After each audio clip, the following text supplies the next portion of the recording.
बिस्मिल्लाहिर्रहमानिर्रहीम सल्लल्लाहु अलैहि वसल्लम। अस्सलाम वालेकुम क्लास 10। उम्मीद है आप सब खैरियत से होंगे। आज हम करेंगे यूनिट 5 की एक्सरसाइज 5.1 के क्वेश्चन नंबर 3 को। इससे कबल हम प्रीवियस वीडियोस में एक्सरसाइज 5.1 के क्वेश्चन नंबर 1 एंड 2 को डिस्कस कर चुके हैं। इनका लिंक मैंने डिस्क्रिप्शन में दे दिया है, आप इनसे रिलेटेड भी लेक्चर ले सकते हैं।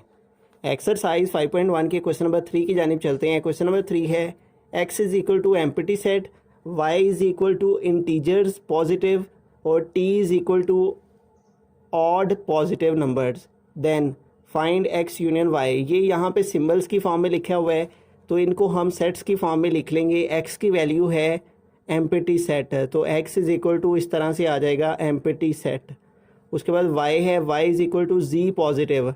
z पॉजिटिव का मतलब है, यहाँ पे भी मेंशन है ये सारे के सारे, z का मतलब है सेट ऑफ इंटीजर्स, लेकिन ऊपर यहाँ पे प्लस का साइन का मतलब है कौन से इंटीजर जो कि पॉजिटिव हैं।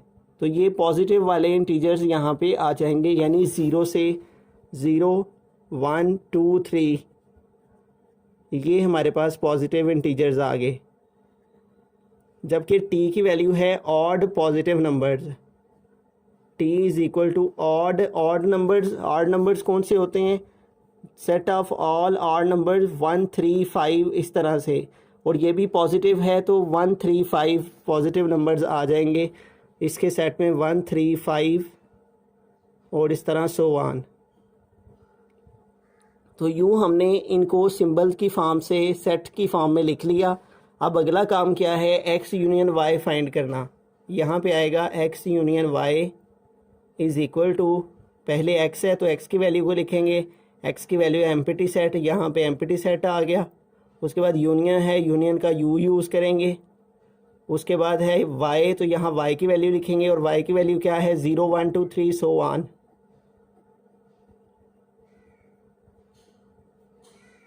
तो यूनियन का मतलब होता है इकट्ठा करके दोनों सेट्स के एलिमेंट को एक सेट में लिखना। तो ये तो है ये एम्प्टी सेट, तो ये वाले सारे इसके आंसर में आ जाएंगे 0 1 2 3 सो ऑन। बिस्मिल्लाहिर्रहमानिर्रहीम। सेकंड पार्ट की तरफ चलते हैं। तो यहाँ पे है x यूनियन t, तो अब हमें x और t का यूनियन फाइंड करना है। तो यहाँ पे लिखेंगे x यूनियन t, तो पहले x है तो x की वैल्यू को लिखेंगे, और x की वैल्यू क्या है एम्प्टी सेट है, तो यहाँ पे आ जाएगा एम्प्टी सेट। फिर यूनियन है, यूनियन का u लिखा, फिर t है तो यहाँ पे t के सेट के एलिमेंट लिखेंगे, t सेट इक्वल है 1 3 5 सो ऑन, तो यहाँ पे आ जाएगा 1 3 5 सो ऑन। अब यहाँ पे देखें, इन दोनों सेट्स का यूनियन फाइंड करेंगे तो सिर्फ़ और सिर्फ ये वाले तमाम एलिमेंट्स यहाँ पे आ जाएंगे, क्योंकि इस सेट में कुछ भी मौजूद नहीं है, लिहाजा यूनियन में हम इधर वाले सेट के तमाम एलिमेंट लिख लेंगे। ये हमारा x यूनियन t का आंसर आ गया। बिस्मिल्लाहिर्रहमानिर्रहीम। थर्ड पार्ट है y यूनियन t, तो अब हमें y और t का यूनियन फाइंड करना है। y union t is equal to, पहले y है तो y के एलिमेंट्स आ जाएंगे। y के एलिमेंट्स क्या हैं 0 1 2 3, तो यहाँ पे आ जाएगा 0 1 2 3 सो ऑन।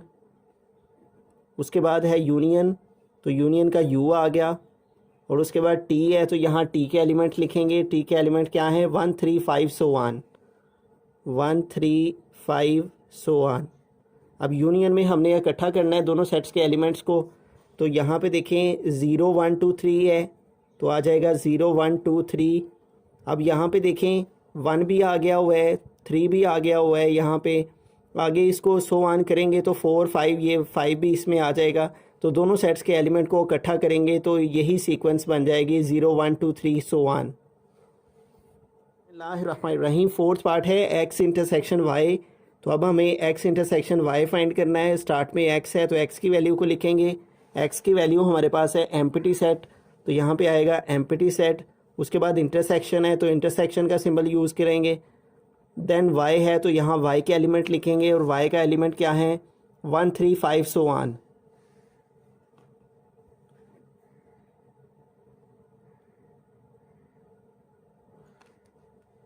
सॉरी, यहाँ पे y की वैल्यू है 0 1 2 3 सो ऑन।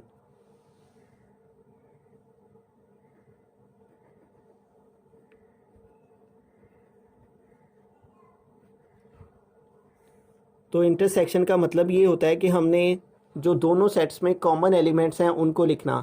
तो देखें दोनों में कुछ भी कॉमन नहीं नज़र आ रहा, ये तो है ही खाली सेट है। तो कॉमन का मतलब होता है जो दोनों सेट्स में मौजूद हो, तो दोनों सेट में कोई भी एलिमेंट नहीं है जो दोनों में आ रहा हो, तो लिहाजा एम्प्टी सेट ही इसका आंसर आ जाएगा। बिस्मिल्लाहिर्रहमानिर्रहीम। फिफ्थ पार्ट की तरफ चलते हैं। फिफ्थ पार्ट है एक्स इंटरसेक्शन टी। तो अब हमें एक्स और टी का इंटरसेक्शन फाइंड करना है। तो हम लिखेंगे x intersection t is equal to, पहले एक्स है तो एक्स की वैल्यू लिखेंगे और एक्स की वैल्यू हमारे पास है यहाँ पे एम्प्टी सेट, तो आ जाएगा एम्प्टी सेट। उसके बाद है इंटरसेक्शन, तो इंटरसेक्शन का सिंबल यूज़ किया। देन है हमारे पास टी, तो यहाँ टी के एलिमेंट के आ जाएंगे, तो टी इज इक्वल है 1 3 5 और इस तरह से आगे कंटिन्यूस चल रहा है 1 3 5 एंड सो ऑन। अब यहाँ पे हमने इन दोनों सेट्स के एलिमेंट्स का इंटरसेक्शन फाइंड करना है। इंटरसेक्शन का मतलब होता है जो दोनों में कॉमन हो। तो देखिए दोनों में कुछ भी कॉमन नहीं है, कोई ऐसा एलिमेंट नहीं है जो दोनों में आ रहा हो, तो लिहाजा एम्प्टी सेट ही इसका आंसर आ जाएगा।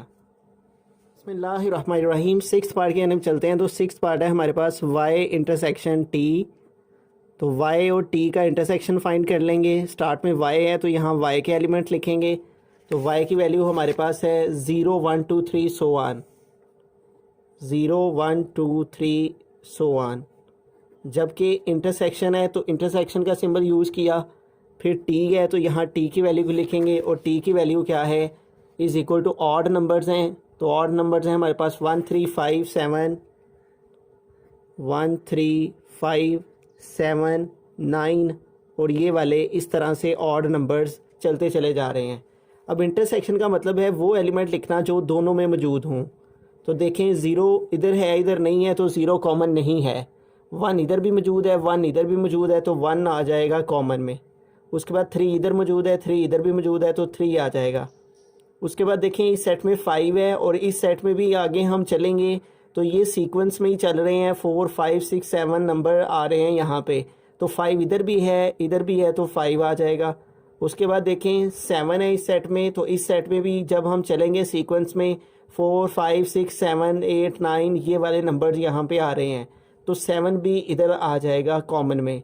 उसके बाद जब हम आगे चलेंगे तो 8 9 10 इधर भी मौजूद है, 9 इधर भी मौजूद है, तो 9 आ जाएगा। इस तरह से इस सेट वाले सारे के सारे एलिमेंट जो हैं वो कॉमन में आ जाएंगे, क्योंकि ये जो ऑड नंबर का सेट है ये हमारे पास सेम एलिमेंट इस सेट वाई में भी मौजूद हैं, तो इसलिए ऑड नंबर्स में ये वाले सारे एलिमेंट आ जाएंगे। तो यूँ हमारा वाई इंटरसेक्शन टी का आंसर आ जाएगा 1 3 5 7 9 और सो ऑन।